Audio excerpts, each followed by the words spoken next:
कर्ज में और न कोई गुनाह लेता है कर्ज में, मगर ढूंढ लाया है हाशिम कानपुरी। एक वो मकाम है जिसका नाम मैदान महशर है, जहां आदम पैगंबर से लेकर ईसा अला नबीना तक 1,24,000 कमोबेश अंबिया और मुरसलीन होंगे, और हम अपने गुनाहों का बोझ लेकर आदम पैगंबर के पास पहुंचेंगे। आदम सफीउल्लाह, आपके आंखों के निकले हुए आंसुओं के कतरे अगर खुल्द बरी की जीनत बन सकते हैं तो लाओ 2 कतरे हमें भी दे दो, ताकि हमारे पाप तो धुल जाएं। आदम बोलेंगे इज़हबू इला गैरी, दूसरे के पास जाओ, हम अपने गुनाहों का बोझ लेकर इब्राहिम पैगंबर की बारगाह जाएंगे। इब्राहिम अलैहिस्सलाम, लाइए उस चश्मे सादिका की भीख दे दीजिए जो आतशकशे नमरूद पर जाने के लिए राजी करता रहा। इब्राहिम पैगंबर बोलेंगे नफ्सी नफ्सी। इस्माइल अलैहिस्सलाम की बारगाह में पहुंचेंगे, ए अल्लाह के नबी, ला उस अज़्म इरादा की एक किरण दे दो जो बाप के खंजर के नीचे तुम्हें गर्दन देने पर राजी करता रहा। इस्माइल पैगंबर बोलेंगे नफ्सी नफ्सी। ईसा रूहुल्लाह की बारगाह जाएंगे, ईसा पैगंबर आपने ठोकर मारा था तो मुर्दों को जिंदगी मिली थी, ये मैदान हश्र है, यहाँ जर्रे जर्रे कतरे कतरे का हिसाब हो रहा है, आज हमारी मरती हालत को ईसा जिंदगी दे दो। ईसा बोलेंगे नफ्सी नफ्सी। हर नबी की जुबान पर नफ्सी नफ्सी, या ज़करिया, दानियाल, अय्यूब, याकूब, यूनुस, यूसुफ, यूशा, इब्राहिम, इस्माइल, ईसा अलैहिमुस्सलाम, हर नबी की जुबान पर नफ्सी नफ्सी। मगर हमारा नबी, तुम्हारा नबी, अल्लाह का प्यारा नबी आवाज दे रहा है, आना रहा, आना रहा, आना रहा। आदम से लेकर ईसा तक जो कोई काम नहीं कराएगा वो अल्लाह का आखिरी नबी कराएगा, वो अल्लाह का महबूब कराएगा। आओ गुनहगारों कहाँ हो, आओ खताकारों कहाँ हो।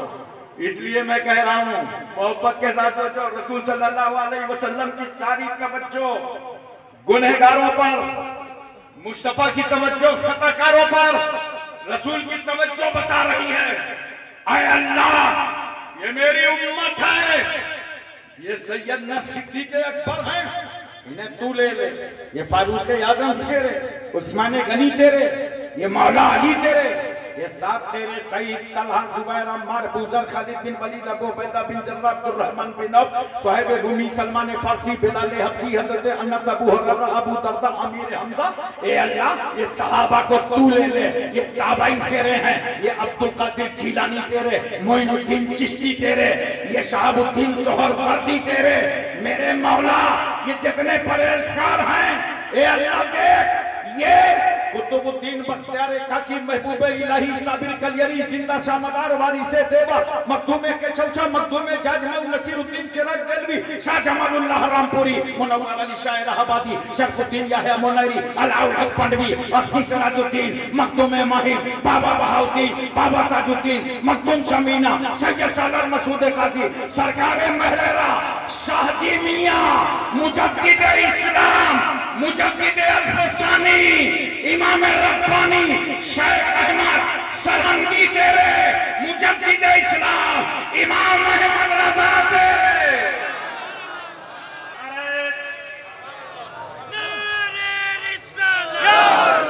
इश्क मोहब्बत, इश्क मोहब्बत, नारे तकबीर, नारे रिसालत, मसलके आला हज़रत फैज़ाने शाहजी, फैज़ाने हाफिज रहमत खां, नारे तकबीर।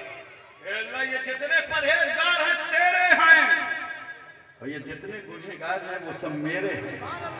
नबी की तवज्जो मैदान हश्र में हम खताकारों पे, हम सियाकारों पे, हम गुनहगारों पे। जब परहेजगार रसूल की तवज्जो देखेंगे ना, नबी की तवज्जो तो गुनहगारों पे है, बख्शवाए जा रहे हैं, बख्शवाए जा रहे हैं, बख्शवाए जा रहे हैं, तो परहेजगार कहेंगे गुनहगारों थोड़ा सा गुनाह कर्ज में देखो, गुनाह करने का मूड नहीं था, हमको भी चांस मिला था, लेकिन आज हम ये यहाँ गुनाह नहीं देख रहे हैं, आज रसूलुल्लाह की तवज्जो देख रहे हैं, मुस्तफा की तवज्जो देख रहे हैं। इसीलिए आला हज़रत फाजिल बरेलवी फरमाते हैं, क्या ही ज़ौ कब्ज़ा शफाअत है तुम्हारी वाह वाह, कर्ज लेती है गुनाह परहेजगारी वाह वाह। कौन है जो इस उम्मत के लिए रोया ना हो? दुनिया में जो जितना बड़ा आशिक रसूल उतना ही इस उम्मत का गम, उतना ही इस उम्मत से मोहब्बत से देखना। सरकार सल्लल्लाहु अलैहि वसल्लम तशरीफ ले गए मेराज के लिए, जिब्रील अमीन दामन पकड़ के मचल गए। सरकार ने फरमाया मांगो जिब्रील क्या मांगते हो? कहा या रसूल अल्लाह अब क्या चाहिए?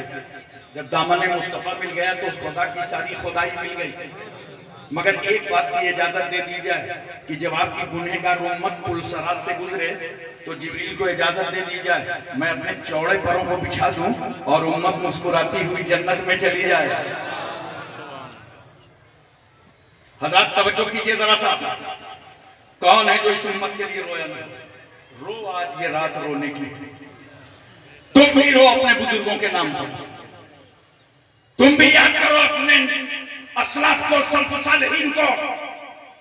खातून जन्नत रोई है। मौला अली शेर खुदा से निकाह हुआ, सरकार ने फरमाया बेटी फातिमा मैंने 400 चांदी की मिसकाल तुम्हारा निकाह अली के साथ कर दिया, क्या ये महर मंजूर है? खातून जन्नत कहते हैं या रसूलल्लाह अली की मंजूर है, मगर ये महर मंजूर नहीं है। जिब्रील अमीन आ गए, कहा या रसूलल्लाह अल्लाह ने जन्नत और उसकी नेमतों को फातिमा का महर बना दिया। नबी फरमाते हैं बेटी क्या ये महर मंजूर है? कहा या रसूलल्लाह अली मंजूर है, ये महर भी मंजूर नहीं है। तो बेटी बताओ तुम चाहती क्या हो, तुम्हारी मर्जी क्या है? कहा या रसूलल्लाह मैं रात रात भर देखती हूँ आप उम्मत के गम में रोया करते हैं, आंखों में आंसू रहते हैं, सज्जे में सर रहता है, पैरों में वरम आ जाता है, इसलिए फातिमा की मर्जी यह है कि मेरा महर इस उम्मत की बख्शिश को बना दिया। कौन है जो इस उम्मत के लिए न रोया हो? बोलो। हजरत वैसे करनी के जलसे में बैठे हो, वो भी रो रहे हैं और जुब्बे रसूल सीने में लेकर के सजदे में सर, जुब्बा सीने में है और पूरा रुझान मदीने में है, सजदे में सर है, दुआ में कितना असर है। उम्मत पर उम्मत बख्शी गई। आखिरकार सजदे से सर उठाकर जुब्बे रसूल जेबतन किया और कहा मेरे सहाबा हजरत उमर और अली आपने अगर जुब्बा पहनाने के लिए जल्दी न की होती तो आज ओवैस उस वक्त तक सजदे से सर न उठाता जब तक अल्लाह रसूलुल्लाह की सारी उम्मत को बख्श न देते। उम्मत तुम्हारे लिए रोए, उम्मत तुम्हारे लिए तड़पे। मेरे पैगंबर सल्लल्लाहु अलैहि वसल्लम के आंख में आंसू, सरकार रो रहे हैं। अल्लाह ने फरमाया जिब्रील जाओ मेरे महबूब के बहते आंसू दुनिया देख सकती थी, मगर खुदा ने कहा जाओ पूछो मेरे महबूब से। जिब्रील आए, कहा या रसूलल्लाह आंखों में आंसू क्यों हैं? नबी करीम सल्लल्लाहु अलैहि वसल्लम फरमाते हैं उम्मत के लिए इजहार गम कर रहा हूं। जिब्रील मेरी आंखों में आंसू देख रहे हो? उम्मत के लिए इजहार गम कर रहा हूं। वापस गए जिब्रील, कहा अल्लाह तेरा महबूब उम्मत के लिए रो रहा है। अल्लाह ताला ने फरमाया जाओ जिब्रील मेरे महबूब से कह दो वला सौफा यूती का रब्बुका फतरदा, आपका खुदा आपकी उम्मत के बारे में इतना देगा कि आप राजी हो जाएंगे। तो मेरे रसूल ने ये सुन के क्या कहा था मालूम है? इज़न ला अर्ज़ा व वाहिदुन मिन उम्मती फिन्नार। सुनो जिब्रील उस वक्त तक अल्लाह का हबीब राजी ना होगा जब तक सारी उम्मत बख्शी न जाए। आज रात के आंसू बहाओगे, गिरिया बेदारी करोगे, रोगे, याद रखना तुम्हारी तरफ से सब रो रहे हैं इसलिए कि तुम रसूल की उम्मत हो, तुम अल्लाह के बंदे हो, सबके कीमती आंसू बह रहे हैं। और इबादत तो एक ऐसी चीज है कि हर आदमी की फितरत में इबादत है। ये तवज्जो करने की कोशिश कीजिएगा, फितरत में उसकी इबादत है। कोई हो, हिंदू, मुस्लिम, सिख, ईसाई, जाट, ब्राह्मण, अंसारी, मंसूरी, खान, पठान, अफगान, कोई हो, उसकी फितरत में इबादत है। मैं आपको समझा दूं, जैसे एक छोटा सा बच्चा है, उसकी फितरत में दूध का चूसना है। माँ की गोद में रहेगा तो माँ की छाती से दूध पिएगा। अगर बाप ने अपनी गोद में ले लिया तो बाप के अंगूठे से दूध निकालेगा। क्यों? इसलिए कि बच्चे की फितरत क्या है? दूध का चूसना। इसी तरह दुनिया में जितने इंसान हैं, हर एक की फितरत में क्या है? इबादत। ये पेशानी अपने रब के सामने झुकना चाहती है, ढूंढ रही है खुदा को। और इंसान ने ताकत को खुदा समझा, ताकत को खुदा समझा। लंबी चौड़ी जमीन देखा, कहा यही खुदा है। और जब जमीन पर पावर पहाड़ों का देखा तो खुदा बदल दिया। पहाड़ों पर कुवत लोहे की देखा, खुदा बदल डाला। लोहे पर पावर आग का देखा, खुदा बदल दिया। आग पर कुवत पानी की देखा, खुदा बदल दिया। पानी पर पावर हवा का देखा, खुदा बदल दिया। इंसान ताकत देखता रहा और इबादत का तरीका बदलता रहा। इंसान पत्थरों को खुदा मान बैठा। ये लात, मनात, हुबुल, नाइला, असनाफ, ये मेरे मकान का पत्थर है, ये मेरी दुकान का पत्थर है, ये मेरे मैदान का पत्थर है, इसको मैंने तराशा है, मुज़य्यन किया है, मुरस्सा किया है। मैं सोच में पड़ गया, अबे बना बना के क्यों पूजते हो? बनाने वाले को क्यों नहीं पूजते? अपने ही मार्केट का माल चला रहे हो। पूछो मौला अली शेर खुदा से, वो फरमाते हैं कि जब हम अतराफे मक्का से गुजरते थे तो पत्थरों से आवाज आती थी, अस्सलातु वस्सलामु अलैका या रसूल अल्लाह। मेरे सरकार फरमाते हैं, मैं उस पत्थर को पहचानता हूं जो मेरी पैदाइश से पहले मुझ पर सलाम पढ़ा करता था। मोहब्बत से बताओ पीलीभीत वालों, जब सलाम पढ़ने वाले पत्थर को रसूल पहचानते हैं तो सलाम पढ़ने वाले सुन्नियों को कितना पहचानेंगे? इंसान पत्थरों के सामने। यही बौखलाहट तो एक बार अबू जहल को सवार हो गई थी। अबू जहल को देखा, बोलो जानते, एक नंबर का भाजपाई। एक बार मुट्ठी में कंकरियां लिया और नबी करीम सल्लल्लाहु अलैहि वसल्लम के पास आ गए। कहा नबी हैं बेशक, रसूल हैं बेशक, तो बताइए मुट्ठी में क्या है? तो सरकार सल्लल्लाहु अलैहि वसल्लम ने फरमाया कि हम बतावें मुट्ठी में क्या है, कि जो मुट्ठी के अंदर है वो खुद ही बतावे, मैं कौन हूं। बहुत खुश हो गया कि मैंने सवाल किया तो सीधा और रसूल ने कर दिया पेचीदा। नबी बता देते, खत्म हो जाती। कहा हाँ ठीक है, मेरी मुट्ठी में जो है वो बतावे मैं कौन। अल्लाह के रसूल सल्लल्लाहु अलैहि वसल्लम ने तवज्जो फरमाई तो मुट्ठी से आवाज आने लगी। अबू जहल समझ गया आज कुछ गड़बड़ है, दबा आज न बोल, जोर से न बोल, चाहे उम्र भर बोलना, आज मेरी इज्जत खतरे में, आज न बोलना। आवाज बढ़ती जा रही। सोच रहा, उठाया तो बोली नहीं, मुट्ठी में रखा तो बोली नहीं, अब बोल रही है। दोबारा कान के करीब ले गए कि जो कह रही है चुपके से सुन लो। आवाज आ रही है, अशहदु अल्ला इलाहा इल्लल्लाह व अशहदु अन्ना मुहम्मदन अब्दुहु व रसूलुहु। फेंका कंकरियों को, नबी के कदमों पे भाग खड़ा हुआ। कंकरियां जुबाने हाल से मुस्कुराने लगी। अबू जहल तेरा लाख लाख एहसान, उठा के चाहे जहां से लाया, डाल तो नबी के कदमों पर गया, डाल तो मुस्तफा के कदमों पर गया। मैंने कंकरियों से पूछा तुमने कलमा क्यों पढ़ा? अबू जहल का ये सवाल नहीं था कि जो मुट्ठी के अंदर है उससे कलमा पढ़वाइए, वो तो पूछ रहा था मुट्ठी में है क्या। तो सरकार आप बता देते मुट्ठी में कंकर है, पत्थर है। नबी आपने नहीं बताया। तो जानते हो, अगर रसूल ने बताया होता ना तो पैगंबर को मालूम था ये बड़ा सरफिरा आदमी है। अगर मैंने बता दिया कि कंकर है तो ये फौरन कह देगा अच्छा, जब मैं उठा रहा था तो आप देख रहे थे। इसलिए रसूल ने ये फैसला कंकरियों पर डाल दिया कि अबू जहल की जुबान पर ताला डालने के लिए जरूरी है कि कंकरियों को जुबान दे दो। एक बात बताओ तवज्जो के साथ, अबू जहल ने कंकरियां चुना, कंकरियां कुछ नहीं बोली, मुट्ठी में रखा कुछ नहीं बोली, दबाए रखा, कुछ नहीं बोली, चाहे जहां ले जा मुझे, हमें कुछ नहीं बोलना। उस वक्त तक ये कंकरियां खामोश थी जब तक इसने इल्मे गैबे रसूल को ललकारा नहीं था। नबी के इल्म को जब तक चैलेंज नहीं किया तो कंकरियां खामोश थी, और जब नबी की अजमत पर उंगली उठाई तो कंकरियां बोलने लगी। मोहतरम सामईन किराम, इंसान घबरा गया। ये कंकड़ पत्थर खुदा नहीं है, का सितारों को खुदा माना। बहुत अहम नतीजे पे मिलाऊंगा, आप गौर से सुनिएगा मेरी बातें। सितारे रात में नजर आए, दिन में दिखाई ना पड़े, क्या ये भी खुदा नहीं? मानो किसे किसे खुदा मानोगे, सबको रसूलुल्लाह का गुलाम पाओगे। मानो किसको मानो? का चांद को मानो, चांद खुदा है, बड़ी रोशनी है, चांद के साथ में सर टेक दिया।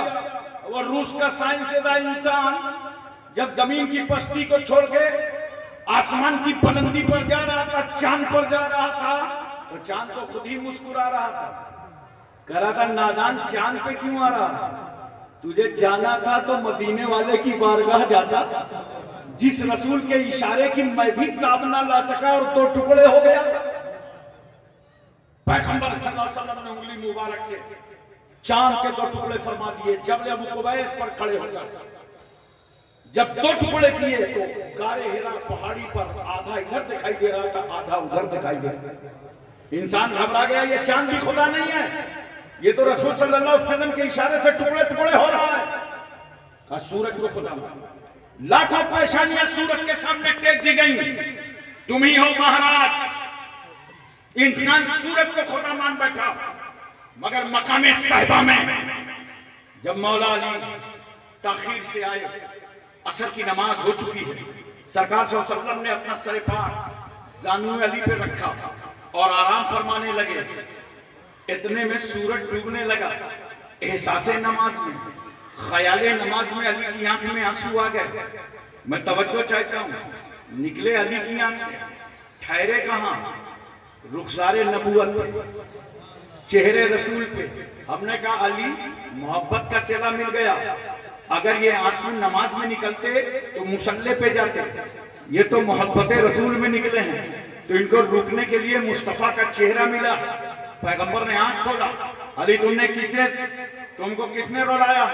कहा सरकार सूरज डूब गया, अभी हमने असर नहीं पड़ी। पैगंबर फरमाते हैं अली आंखों के बहते आंसुओं को रोको, सूरज पलटाने वाला रसूल यही मौजूद है। उंगली मुबारक का इशारा किया, डूबा हुआ सूरज वापस आ गया। अब वो सूरज जो कभी पश्चिम कभी पूरब, देखने में खूबसूरत, जिस पर था सहारा वो भी न हुआ हमारा, पाके नबी का इशारा आ गया दोबारा। सूरज तो बाहर आ गया, मगर मैंने सूरज से पूछा ये बता, जब तुझे मौला अली की असर के लिए वापस पलटना था तो डूबा ही ठहरा रहता, अली ने असर नहीं पड़ा, अंदर क्यों गया? कहा सुनो, मैं कानून खुदा का पाबंद था, इसलिए अपने टाइम पर डूब गया था।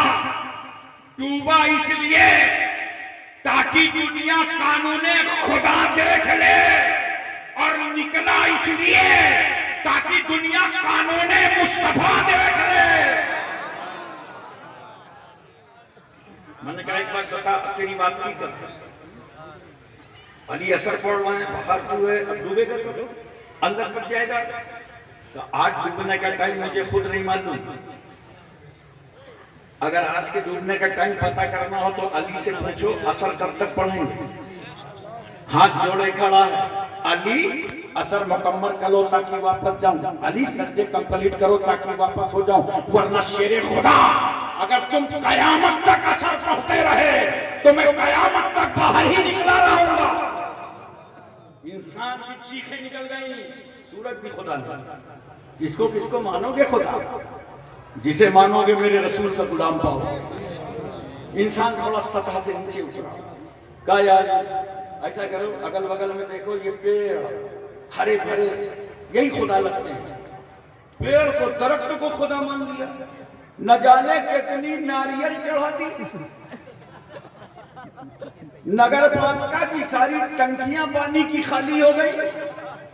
यही है, जब जब महल्ले के कुत्तों को मौका मिला तो उन्होंने भी स्वागत किया, कहा यही है।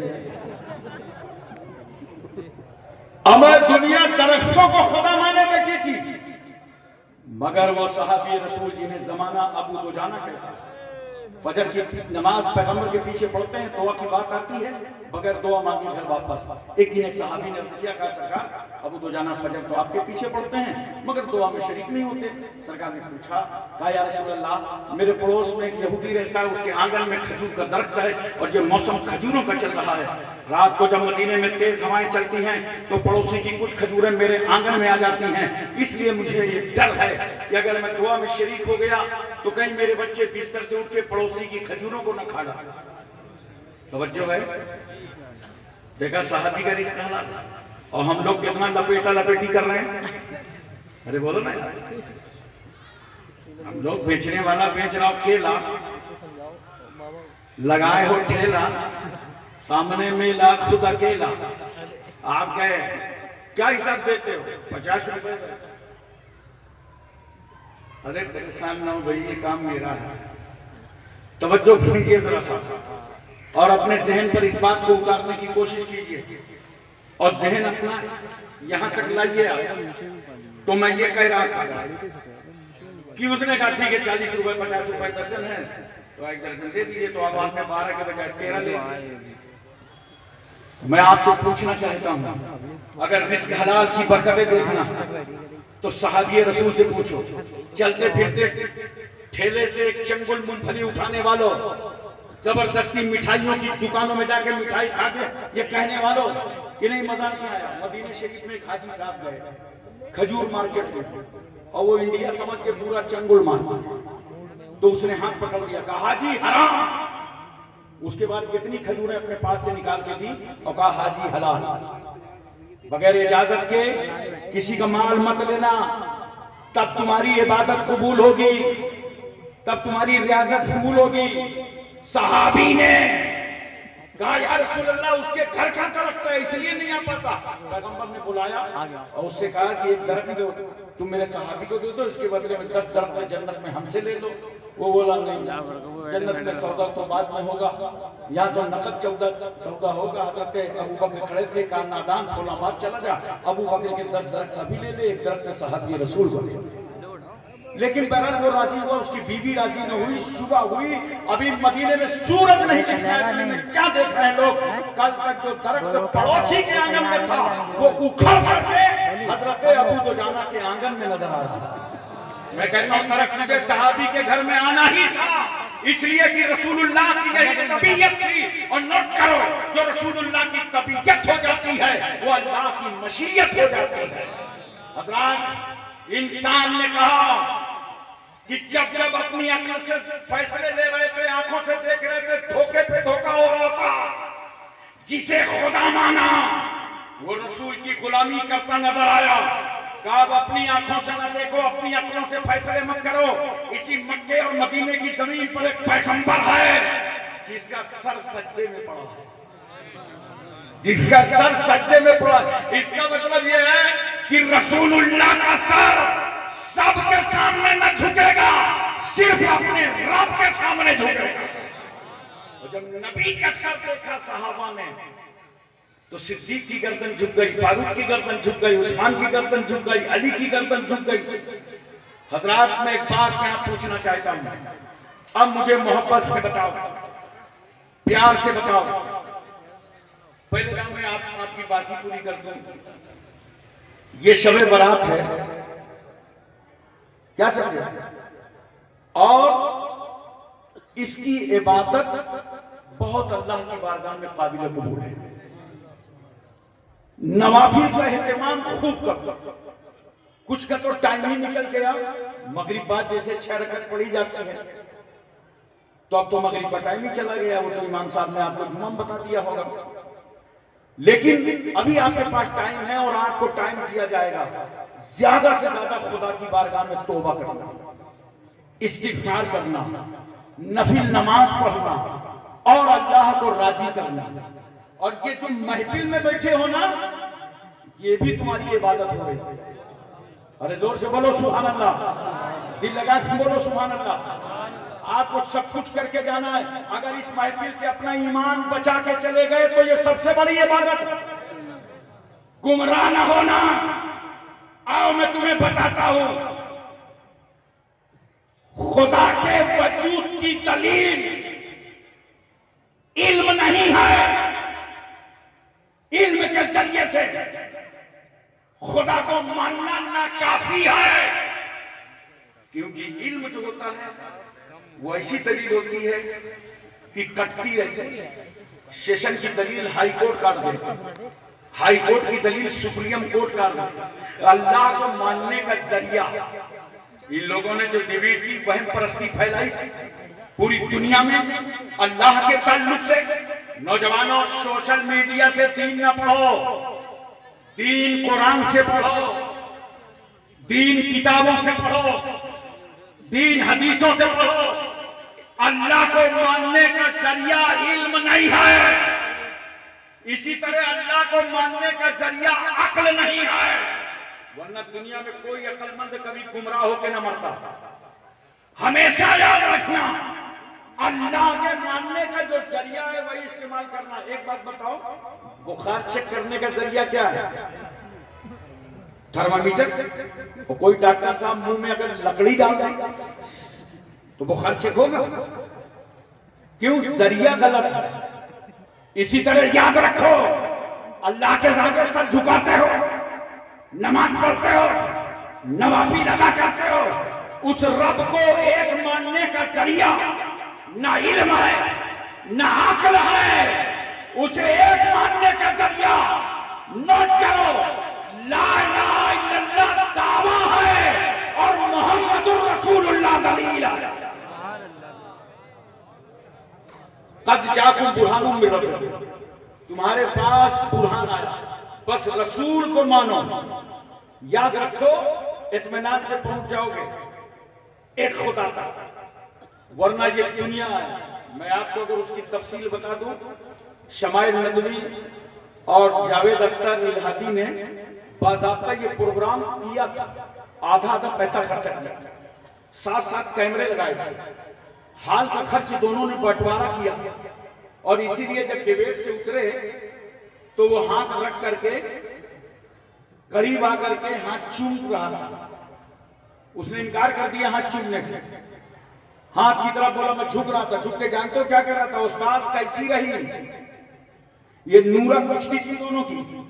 तो कह रहा था ऐसे नहीं, जरा सर पे हाथ रख करके बताओ कैसी रही। मतलब अल्लाह के नाम पर अपनी अक्लों का इस्तेमाल करने वालों और खुदा के वजूद से इनकार करने वालों और हमारी कौम को, नौजवानों को गुमराह करने वालों, कान खोल करके सुन लो, ला इलाहा इल्लल्लाह दावा है, मोहम्मदुर रसूलुल्लाह दलील है। इल्म जरिया नहीं है, अक्ल जरिया नहीं है। और एक बात और मोहब्बत के साथ समझो, सरकार सल्लल्लाहु अलैहि वसल्लम मेराज के लिए तशरीफ ले गए। बोलो मोहब्बत से बोलो सुभान अल्लाह। सरकार ने जन्नत का मुआयना किया, सरकार ने जहन्नम का मुआयना किया। जन्नत में क्या देखा? अल्लाह ने कहा महबूब आओ जन्नत देख जाओ। हमने आपकी उम्मत के जानो माल के बदले में ये जन्नत दिया है उनको, जानो माल के बदले में ये खरीदारी हुई है। पैगंबर आओ अपने गुलामों की बिल्डिंगों को देख जाओ, अपने गुलामों के महल देख जाओ, अपने गुलामों के बागात देख जाओ। और रसूल सल्लल्लाहु अलैहि वसल्लम ने जहन्नम को देखा। तवज्जो चाहता हूं मैं, आओ ये ऐसी रातों में जलसे क्यों किए जाते हैं? इसका मकसद क्या होता है? देखो रसूल सल्लल्लाहु अलैहि वसल्लम क्या देखते हैं जहन्नम में? एक कौम है जो गरम गरम पत्थर खा रही है। सरकार सल्लल्लाहु अलैहि वसल्लम फरमाया जिब्रील ये कौन लोग हैं? कहा या रसूल अल्लाह ये वो लोग हैं जो अपने माल की ज़कात नहीं देते थे। आप से मैं गुजारिश करूंगा, क्या आज शब बारात के दिन तौबा करके जा रहे हो कि इंशाअल्लाह ताला हम तौबा करते हैं, अपने गुनाहों से अहद करते हैं और अपने माल की हम ज़कात निकालेंगे? बोलो पैगंबर सल्लल्लाहु अलैहि वसल्लम ने देखा एक दूसरी कौम है जो खून की नदी पर खड़ी है और वो लोग भी पत्थर खा रहे हैं। सरकार ने फरमाया जिब्रील ये कौन लोग हैं? कहा या रसूल अल्लाह सल्लल्लाहु अलैहि वसल्लम ये लोग सूद खाते थे। क्या आज तौबा करके जा रहे हो शब बरात की रात में कि कोई भी मुसलमान सूद न लेगा, सूद न खाएगा? देखो सूद खाने का अज़ाब। इन रातों में तौबा करने का मकसद यही होता है कि अपने गुनाहों से तुम तौबा करके जाओ। पैगंबर ने कौम को देखा कि उसकी जुबान और होंठ लोहे की कैंची से काटी जा रही है, मतलब ने कि उसके नाखून तांबे के हैं और वो अपने चेहरे को नोच रही है, जिस्म को जख्मी कर रही है। सरकार ने फरमाया जिब्रील ये कौन लोग हैं? कहा या रसूल अल्लाह ये वो लोग हैं जो मुसलमानों की गीबत किया करते थे।